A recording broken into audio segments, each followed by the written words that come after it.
देर तक नाराज बने रहने की क्षमता कितनी ज्यादा है। सारा खेल इस बात का है। अभी से आपको मैं ज्ञान दे रहा हूँ, ध्यान रखिएगा इस बात का, है ना। मुझे तो मेरे टाइम पे किसने दिया नहीं था, पर मैं आपको दे रहा हूँ। हमें तो खुद ही अर्जित करना पड़ा सीख सीख के, लेकिन आप लोग तो अभी उस रास्ते पे बढ़ेंगे। तो यदि आपका साथी, मेरी बातों से प्रेरित मत हो जाइएगा, मैं आपसे बार बार कह रहा हूँ, ये सब बेकार की बातें 5-7 साल के बाद सोचिएगा, है ना। लेकिन आप मेरे कहने से मानेंगे नहीं। जैसे मैं बार बार कह रहा हूँ महाभोज पढ़ लो, नहीं पढ़ रहे, तो आप करेंगे वही जो आपको करना है। कहीं आप ऐसा कोई रास्ता चुने अपने लिए, तो बस एक गाइडेंस थोड़ी सी साथ में रहे। मैं तो इस भाव से, अब मैं जिस उम्र में ना, उस उम्र में आदमी उपदेश दे मेरा मानता नहीं है, उसका मन करता है बच्चा मेरे तो ज्ञान दे ही दे उसको किसी तरह से। तो सारा खेल इस बात का होता है। देखिए, अगर तो दो सच्चे दिल के लोग हैं तो सच्चे दिल से रहते हैं, तो उसमें मतलब करामातें और तिकड़म वो सब नहीं होता है। कभी कभी क्या होता है, दोनों तिकड़म में मिल जाते हैं, तब ठीक है, तब चेस का खेल चलता रहता है जीवन में लगातार। इसका घोड़ा, इसका ऊंट, इसका वजीर, इसका वो चलता रहता है। दिक्कत तब है जब एक तिकड़े में हो और एक भोला भाला व्यक्ति हो, तो भोला भाला व्यक्ति फंस जाता है बेचारा। तो ऐसे मामलों में दबाव बनाने की युक्ति क्या होती है कि जो इमोशनली कमजोर है थोड़ा सा, दूसरा व्यक्ति उससे नाराज होता है बार बार। नाराज ऐसी वैसी बात पे हो जाता है, कोई खास बात नहीं चाहिए होती, और फिर अंदर से नाराज हो या ना हो उस पर दबाव बनाता है। जाओ मुझसे बात मत करो, जाओ। सामने वाला कह रहा है नहीं ऐसे मत करो, मुझसे बात कर लो, प्लीज बात कर लो, मुझे नींद नहीं आएगी, प्लीज मुझसे बात कर लो। और इसको लगता है कि चलो मेरी चाल ठीक पड़ी है।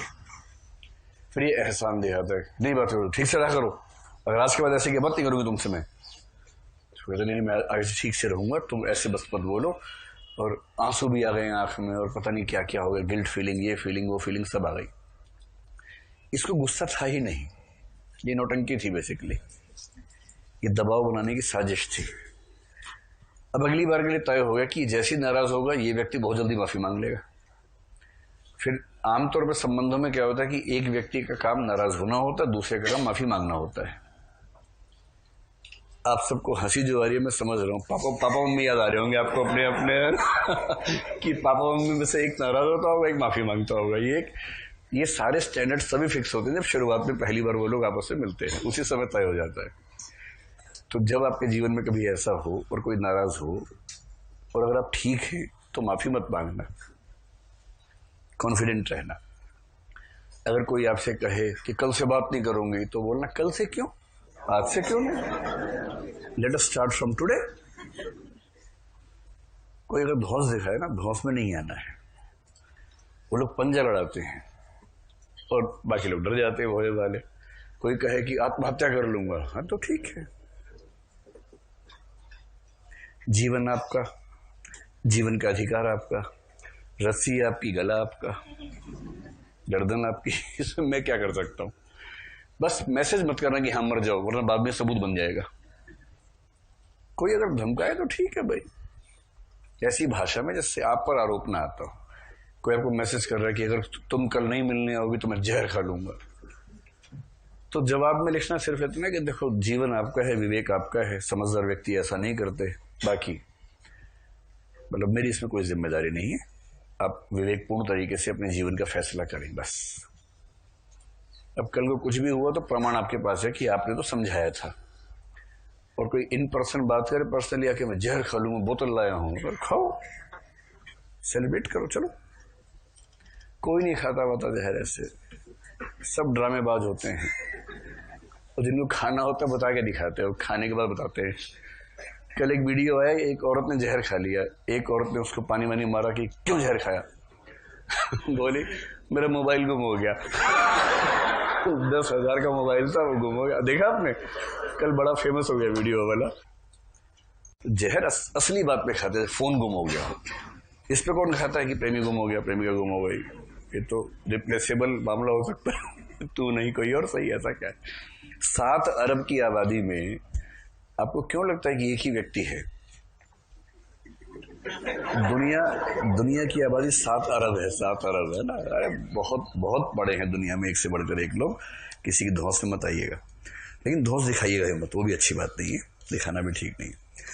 अब ऐसे में क्या होता है कि जब दोनों लोग अपनी सत्ता स्थापना करने में लगे होते हैं ना, एक नाराज हुआ, ये उम्मीद करे कि माफ़ी आएगी, दूसरा कह रहे ठीक है भाई हो जाओ नाराज। अब दोनों बैल हो गए हैं, ये माफ़ी नहीं मांगेगा, ये झुकेगा नहीं क्योंकि नाराज़ ये हुआ था। अब इंतज़ार कर रहे हैं कि कौन पहले झुकेगा।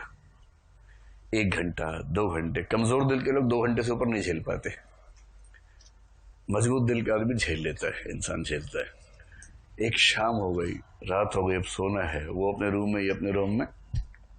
जो मजबूत होगा सो जाएगा, भाड़ में जाएगा दूसरा व्यक्ति। कमज़ोर को नींद नहीं आ रही है, बार बार फ़ोन चेक कर आया कि नहीं आया, नहीं आया, मैसेज भी नहीं आया, अरे हाय राम।